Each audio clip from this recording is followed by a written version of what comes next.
Hello and welcome.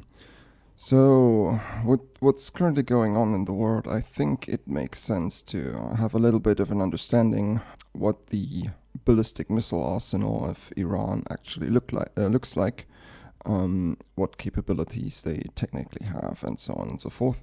And actually, in command, we have most of the Iranian ballistic missiles models, so we can also do some experimenting with them. Again, of course, it is not clear how accurate all the parameters are. Again, it's publicly available information, so there will be some inaccuracy, but it should generally be in the right ballpark. So, what information have I been using to assemble the lists that I'll be showing you? First of all, of course, we can just take the information that command gives us. Again, it's like to the best of the assessment that the developers can give you.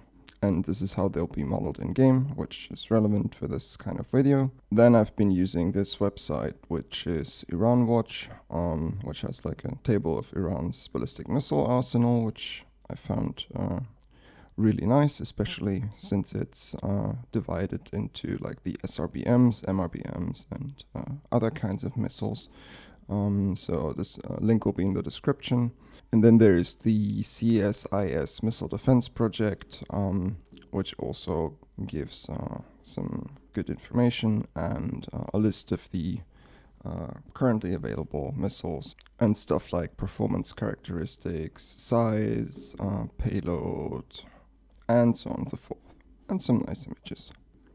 And then, of course, there's Wikipedia, as always. Take it with a grain of salt, but generally the information is usable. All right, so just so everyone's on the same page, I'll just quickly give you some explanations about the terminology. SRBM, of course, stands for Short Range Ballistic Missile. In this category, for example, you have the MGM 140 ATACMS. This is an example for a short-range ballistic missile. So in general, the problem is there's always going to be like a little bit of a blurry distinction, and some of the missiles classified as SRBM will like deviate from this a little bit. But in general, you will have smaller missiles that don't go up as high. Again, we're talking about ballistic missiles, so imagine it like a cannon shooting a cannonball, and the altitude, the maximum altitude of the projectile would depend on how far down you depress the barrel and how much powder you put in to shoot it up. So the SRBM will mostly, like the projectile will mostly stay within the atmosphere. Again, this is like super crude, but in general, you have like this, if you go up to like 12 kilometers in height, this is where all your airliners will be at. So like 30,000 feet approximately. This is where the atmosphere gets like notably thinner, like everything below that is like really, really thick atmosphere. Then you have this area between like 10 and 100, which also has a lot of like pretty dense atmosphere, but it really falls off like above 100 kilometers, which is also sometimes referred as the border to space. But again, you can't really orbit at 100 kilometers. You will be the drag will be too high. The first satellites will be at like 160 kilometers and up. For example, the ISS will be at like 300, and satellites, for example, will be somewhere between 200 and 600 for low Earth orbit, and then of course you can go as high as you want, basically. Advantages for these short-range approaches, of course, is if you're in the atmosphere, then you can use control surfaces to adjust your flight course. Disadvantage is you'll have a lot of drag. So in general, these systems will have pretty short range, thus the name short range. And also they will of course not be as fast usually because you don't shoot them up as high, so they can't come back down as fast. Which can be both an advantage and disadvantage. Advantage because you get some control over your descent. Disadvantage, you're easier to intercept. Makes sense, right? Then we have the medium-range ballistic missiles. So these will generally go way over like the 100 kilometers line. usually like a couple of 100 kilometers, so these will be actually in space. When they come back down, they will reach very high speeds, obviously, and also as a result, they will get pretty hot on re-entry. Disadvantage of this is, of course, you can't really. I mean, there is technology that allows you to give you some control over the descent, even like in this terminal phase. But in general, if you stick out a control surface at these speeds, then they will just get burned away, right? So it gets pretty hot at these speeds. Another disadvantage, technically, since you're up here in space, that of course makes you vulnerable for some of the exo-atmospheric interceptors like SM-3 or Arrow, which theoretically should not be able to attack something like an SRBM that stays below like 100 kilometers, since the interceptors are supposed to work in a vacuum. Advantage, of course, the whole reason for doing this is because you can cover some pretty good distances. So in general, they'll have way longer range than an SRBM, but they'll also be less accurate because you can't control your descent as well. Like if you want to do course corrections, you generally do it up here, and the further away you are from your target when you do the corrections, the more inaccurate you will get. Again, there is like some modern technology that helps with that, but we'll come to that if it gets relevant. So the Iranian ballistic missile program, or rather the modern ballistic missile program, had its beginnings somewhere around the Iran-Iraq war. At that point, they realized that they wanted some kind of missile to actually strike targets at longer ranges, because that was a problem that they were facing. And apparently for that reason, they bought some missiles from China, the CSS-8, which is a Chinese version of the S-75, which is of course not initially meant as a surface-to-surface missile. It's essentially like a SAM, but you can also use it as in a ground attack mode. Apparently, they weren't super happy with what they got, so they started to develop their own. And then you got the first versions of the Fattah 110, which started coming up like around the year 2000, like 2002. And then we got some iterations that came around like in the early 2000s. Again, these are fairly short range, like 110 nautical miles, and they're also not very accurate, like 100 meters, circular error probable. Just to give like a quick explanation what that means, circular error probable is like is a parameter that's often used to describe the accuracy of ballistic missiles. So what you essentially do is you take the radius, like the CEP is a radius of a circle, and in theory 50% of the missiles fired should land within that circle, and then the probability goes down the further you go out. So if you have like 100 meters CEP, then you can theoretically at least hit a general area, not a particular building, but like a particular area within a city, for example. If you have like a really, really big building, like over here, for example, then you might have some chance of like about a 50% chance that you will actually hit it, just as a quick demonstration.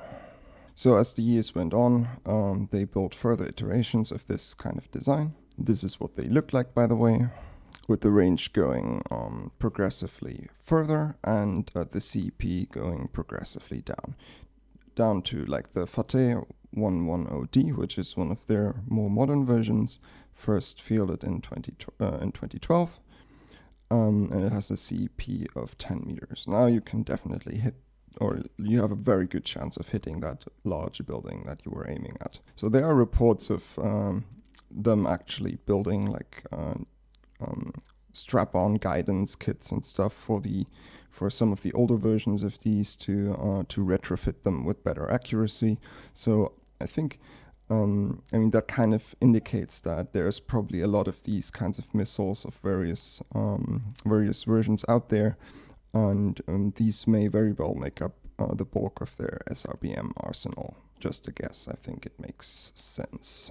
All the while, they had a different approach, which came from the MRBM that we will look at in a moment, based on the SCUT-C, which again was the template for the Hwasong 6, and Hwasong 6 is what some of their missiles were based on. These were essentially the basis for the Qiam 1, which is a liquid-fueled but classified as an SRBM, 400 nautical miles range. This is pretty far for an SRBM, and pretty awful CEP, which you would expect at that kind of range. And this apparently came online in 2010. So I got the fuel type in here in the list. Why is that relevant? So liquid-fueled rocket engines have a lot of advantages, which makes them easier to handle, easier to work with, and also more flexible during operation. But problem, of course, is you still have to fuel up the rocket before you launch it. You cannot keep it fueled all the time, because a lot of the fuels that you use are very corrosive or very cold. So you cannot hold them ready for longer periods of time. This is not a problem if you're doing orbital launches, for example, but if you want to use them as a weapon, then liquid fuel is a problem. You generally want to do solid fuel, which is less controllable during flight, and apparently also a little bit more of a technical challenge. So this is relevant for readiness, essentially. So if we progress further in the 2010s, we get some anti-ship versions of the Fattah 110, both of them based on different versions of the Fattah. These supposedly are able to be, they can target ships, apparently. Whether or not that works, I have no idea. The Chinese also claim that they have anti-ship ballistic missiles, but I haven't really seen any actual test data. But yeah, that's what they say they have. As you can see here in command, the range is pretty much the same as a modern Fattah. Then they have the Fattah 313, which may or may not be based on the old Fattahs. Quite a little bit more range, and for that range, a pretty good CEP of 30 meters. That was 2015. And then we have the most modern one, which is the Zolfaghar. And again, solid fuel rocket, very likely based on the Fattahs, but it's not entirely clear. CEP of 30 meters in command, came online in 2017. So just as a little demonstration of how the trajectory works for these missiles, at least in the game. Over here we have the Fattah 110D, so one of the more modern Fattahs. This is the strike radius that it has. Then we have one of the most modern, the Zolfaghar. You can see it can reach out pretty far. You can probably, can it actually? No, they can't quite hit Israel from there. But yeah, so this is already quite long range. And of course, then we have the Qiam, which again, different kind of design, liquid fuel based on comes more from the MRBM spectrum than the SRBM projects that they have. But yeah, there we go. And we have our little target over here. And so let's see how high they go. So I'll just quickly launch some missiles at the target. And there we go. So there we go, our missiles have been launched, and you can immediately see that they follow some pretty different trajectories right from the start. The Fattah is following a pretty depressed trajectory, whereas the other ones are more classically what you would expect from a ballistic missile, which goes more or less straight up to then come straight down. Let's pause here for a moment. The Fattah is already basically at its apogee, and as you can see here, gets up to a speed of around Mach 3, and it has an altitude of 87 kilometers. So it is still very much in the atmosphere, and could theoretically be engaged by things like THAAD or even Patriot, like things that work within the atmosphere. And we will see when it comes down, it's probably going to be at like Mach 3 or 4, but not much above that. Let's pause again, or like slow it down a little bit. The Zolfaghar is approaching its apogee here, and it's at about 270 kilometers.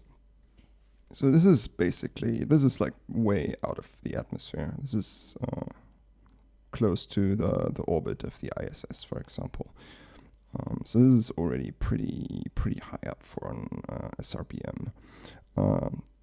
Speed only Mach 3 for the moment, so we'll see how much faster it can get. Qiam, again, it's almost an MRBM, right? It's pretty high up.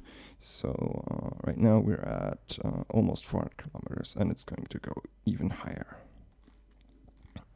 Terminal phase for the Fattah 110D. As you can see here, it's only, it's getting over Mach 4, and it's probably going to slow down once it gets into the thicker parts of the atmosphere. Oh no, it's actually going up to 5. And there it goes.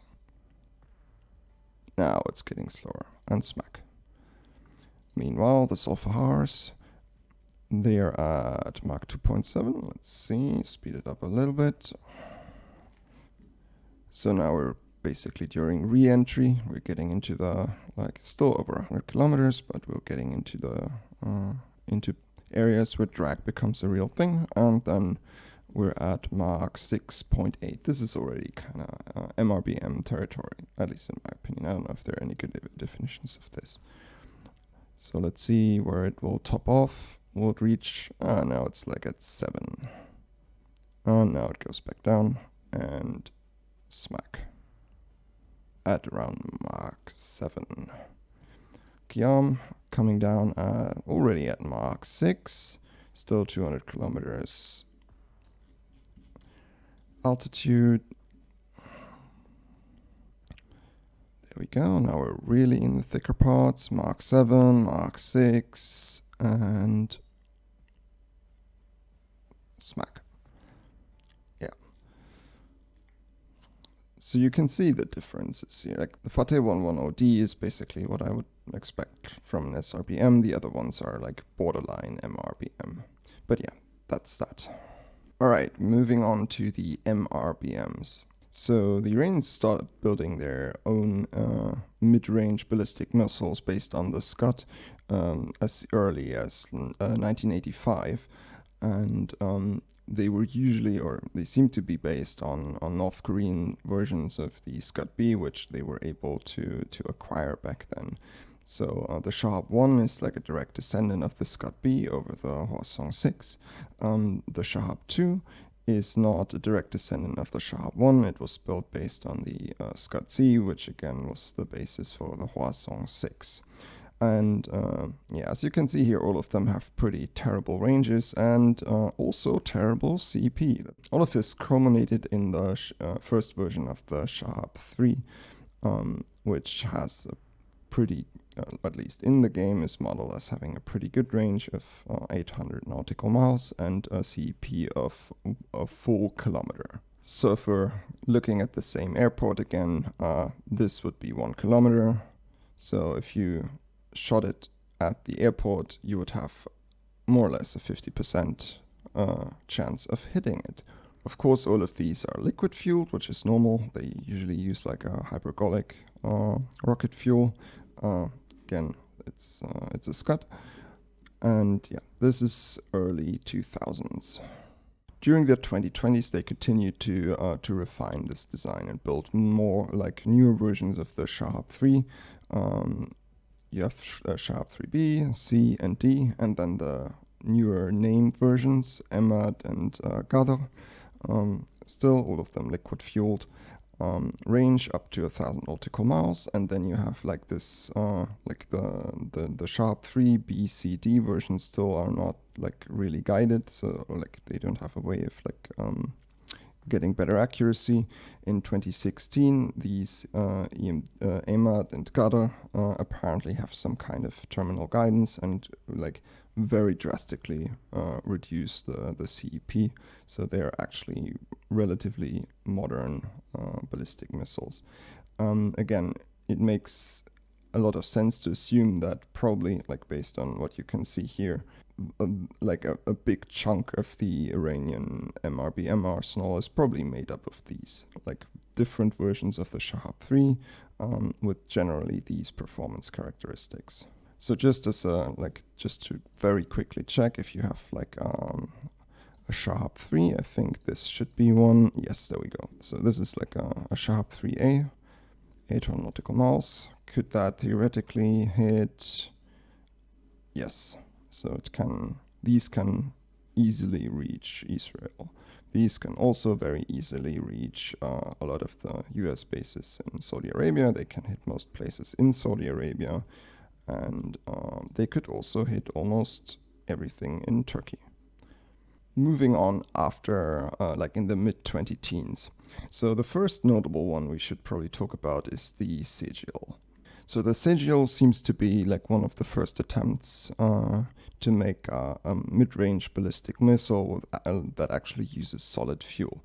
It required them to make 2 stages, but apparently, yeah, this is how they managed to do it. It has a range of 1,080 nautical miles and a CEP of 450 meters, which is not great. Yes, and these apparently came online, or at least came online in small numbers in 2014. Then another one, really notable one, is the Kheibar, which are based again on a North Korean design, the Hwasong 10, liquid fueled, very long range, very awful CEP. That was like in 2017, 2019 for the 2 versions respectively. One thing that should be noted here, at least in command, and the Kheibar 2, for example, seem to be like one of the longest range missiles that Iran has. Let's see, I think we should have one over here. Yes, so if you put it down here, it can literally hit half of Europe, can easily hit Iran, can easily hit all of the like Arabian Peninsula, and could also hit most of India, to be honest. So yes. So definitely not pinpoint accuracy. You can see this is very much, the focus is on range. So the Kheibar is the longest range system that they have, and it is pretty long range. It goes into intermediate range ballistic missile territory. And then we have the Kheibar Shekan, which is one of the most modern missiles that they have here, made in 2022. And this one is a solid fuel rocket, slightly lower range than the Shahab 3s, but still this is more than sufficient to hit targets in Saudi Arabia or in Israel, and they have like a very low CEP. So this is like a fairly modern, high-performing missile with good readiness because of the solid fuel. Again, no clue how many of them. It's like probably going to be somewhat the same as with Russia, right? So the modern part is not big, and the big part is not modern. So again, the Shahab 3s are probably the bulk of the arsenal. And then there's one thing that should be mentioned, which unfortunately isn't available in command yet, and that is the Fattah, which is supposedly under development, and it was demonstrated, I think, at some kind of a show in 2023, so very recent. And this one was boasted as a, let's see, hypersonic medium-range ballistic missile, which at first glance doesn't make any sense because literally every missile over here is hypersonic during parts of its flight. Like they will easily go over Mach 5. So what this terminology is actually apparently referring to is the fact that they are putting a little motor in their re-entry vehicle. And this motor is not meant to like give it a kick for more range or circularize it like you would see in like orbital launch vehicles. This thing is meant to give it a kick to make it faster going down, essentially. So the idea is that, yes, you have your MRBM design, you shoot it up, you separate, and then you ignite your engine in the re-entry vehicle to actually speed up the re-entry a lot.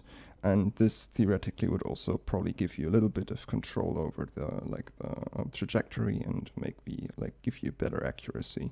But when it actually is in the re-entry stage, instead of having like a speed of Mach 7 or 8, which like similar to what we've seen from the Qiam, it will actually have speeds that are more akin to ICBMs with like Mach 14 to 15. So this is what they were actually talking about. These kinds of speed, again, of course, if that actually works, then interception is relatively difficult, at least for the terminal phase interceptors such as THAAD.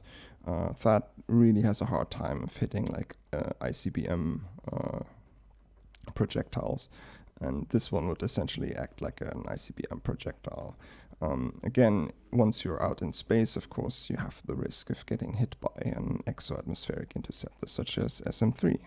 Unfortunately, we can't yet demonstrate this somehow in the game because, yes, the Fattah is not yet modeled.